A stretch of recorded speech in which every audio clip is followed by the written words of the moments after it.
knowledge is power. Having this information will allow you to make informed decisions. Hello, and welcome back to the Blissful Mompreneur podcast. I'm your host, Christina Hall, and I am so grateful you are here today. I am on a mission to help mompreneurs or female entrepreneurs who hope to be moms in the future systemize and scale their businesses to beat overwhelm and reclaim their time. Join me each week as I dive into actionable strategies and inspiring stories to support you on your journey to entrepreneurial success and work-life balance. This is the second part of our multi-part series on how to baby-proof your small business so you can take precious time off to be with your newborn. When I was pregnant with my daughter, I was working over 60 hours per week and still handling almost everything myself. My business was my world. In fact, I often refer to it as my first baby. I had built such strong relationships with my students and their families, and I was terrified that no one else could do what I did. The thought of hiring someone to teach my students, manage the schedule, communicate with students and families, and handle billing was daunting. What if they made mistakes? Could I even afford to hire help? There were moments when I considered closing the studio altogether. But I had students preparing for college auditions or professional auditions, and I didn't want to leave them without a teacher. On the other hand, immediately returning to work was the last thing I wanted. In last week's episode, we discussed how to determine the length of your maternity leave. If you missed that episode, go back to episode 17 and then come back here when you're done. Today, we're going to focus on getting clear on your financial situation and create a plan so that you can take a true maternity leave to be with your baby where you don't have to worry about your finances. This is an action-heavy episode, so you could do this one of two ways. You can listen to the entire episode right now to get an overview of the concepts, and then when you have time, replay the episode and pause as you complete each step. Or if you have time right now, you could open up a spreadsheet and do this right now. I'm the type of person who likes to get an overview of the concepts before I start implementing, but you do what works best for you. But I encourage you to take action and do these action steps. You're going to be so grateful that you did. So to get started, we will need to gather data about your financial situation. There are many budgeting tools out there that you can use, but I'm old school and I find it easier to create a simple spreadsheet. Begin by listing all your income sources, what you draw from the business each month, your partner's income, any passive income or side gigs.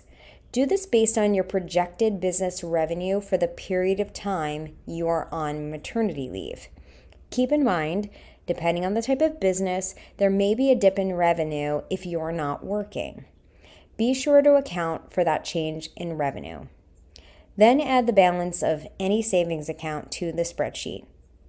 Then consider how much you are willing to draw from your savings while also maintaining your long-term goals. Once you've gotten clear on your income and savings, then you're going to list out all your current fixed monthly expenses. This will include your rent or mortgage, insurance, subscriptions.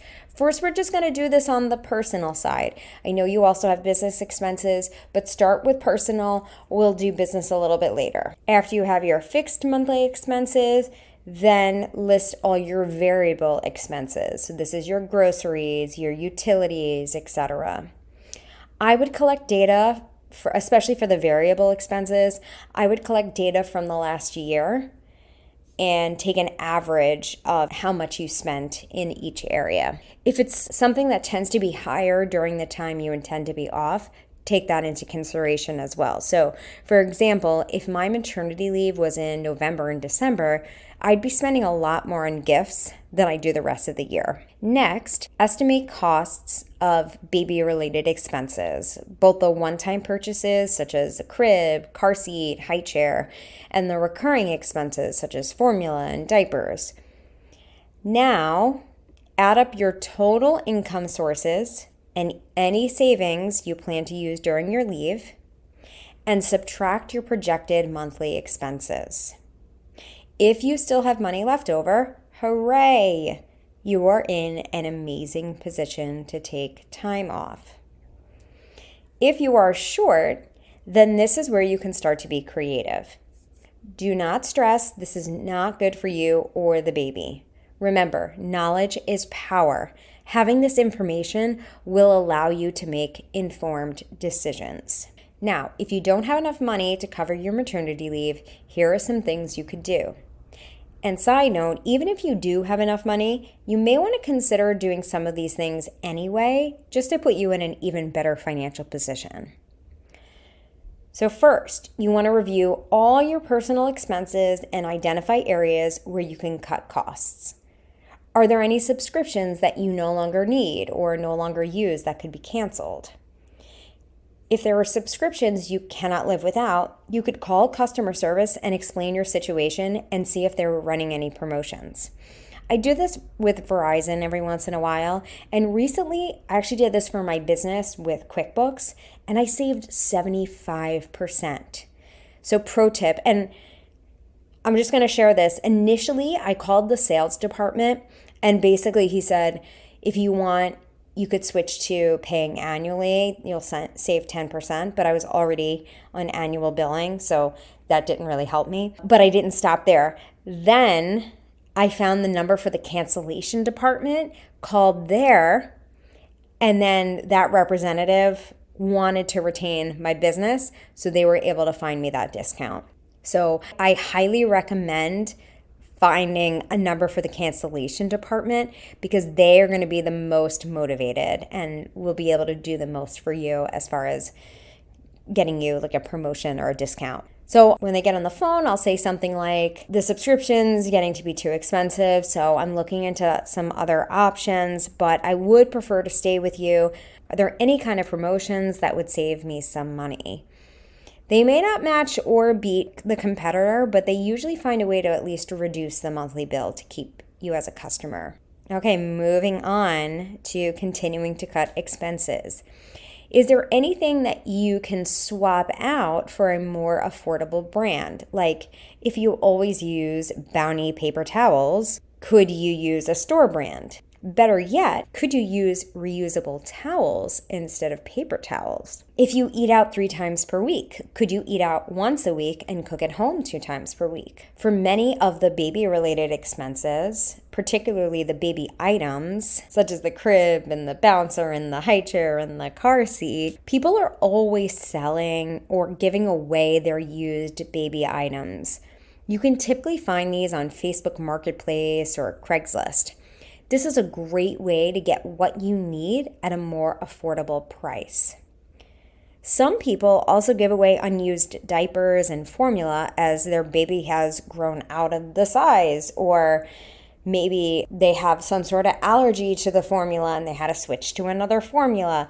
There are countless reasons why parents may have like an excessive supply of something that they no longer need. And you're doing them a favor by taking it off their hands, and you're also able to save some money. Now, as a side note, I would start to reduce your monthly expenses now so that the money you save can be set aside for your maternity leave. So you don't have to wait to implement this when you're on leave. Now, you may look at a particular expense and think, I could cancel that or stop getting coffee out, but it's such a small expense, it's not going to make a difference.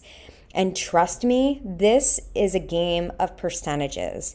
If you cut a number of tiny expenses, that adds up to make a difference. So nothing is too small. Now let's explore how we can maximize your income. Could you increase the prices of your product or service to increase your income? Are there additional revenue streams you could set up in order to generate passive income? Are there items you have around the house or apartment that you could sell?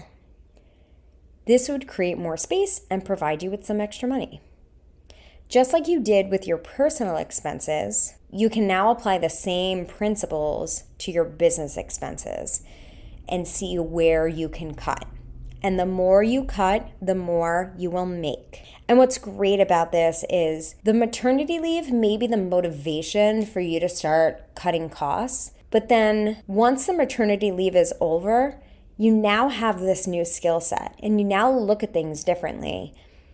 So even now, like I just recently called QuickBooks and saved 75% on my subscription, but I wasn't doing that because I have some sort of leave coming up. I was doing it as like a wise business decision. All right, once you have gotten clear on how you can maximize your income, how you can reduce your expenses, now you're going to strategize on how to come up with a plan to put aside 2 months of operating expenses. So you have a buffer in case the business does not make enough money to cover your bills. This is what I did for my first maternity leave. In fact, this is something I continue to do in my business. It alleviates a lot of anxiety and overwhelm knowing there is some money set aside if we go through a slow period. Every month, I set aside a percentage of our revenue to put towards a core capital target account.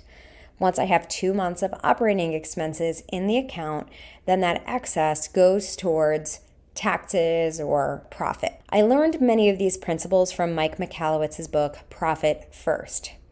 In the book, he recommends having separate bank accounts for taxes, profit, etc.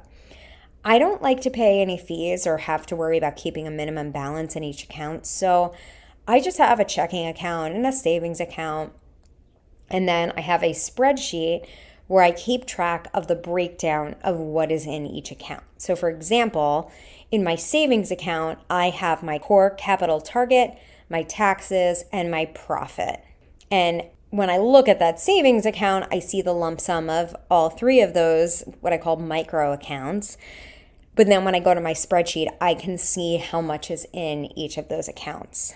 And you could do the same thing for your personal finances as well. You can kind of have like little mini accounts for various things that you pay for in your life. It also could be really beneficial to set aside 2 months of personal expenses. That's going to make you feel super comfortable as well. Overall, what I want you to take away from today's episode is the idea that by planning ahead, you can ensure that both you and your business are prepared for your maternity leave. I really encourage you to set aside the time to make a detailed financial plan. Making decisions based on data rather than feelings will result in better outcomes and more confidence in your choices. Just imagine how amazing it will be being able to spend quality time with your newborn and not have to worry about paying bills or worrying that you don't have enough money coming in to pay team members. So do this work now. It'll really pay off. If you have any questions or need assistance in setting up your financial plan,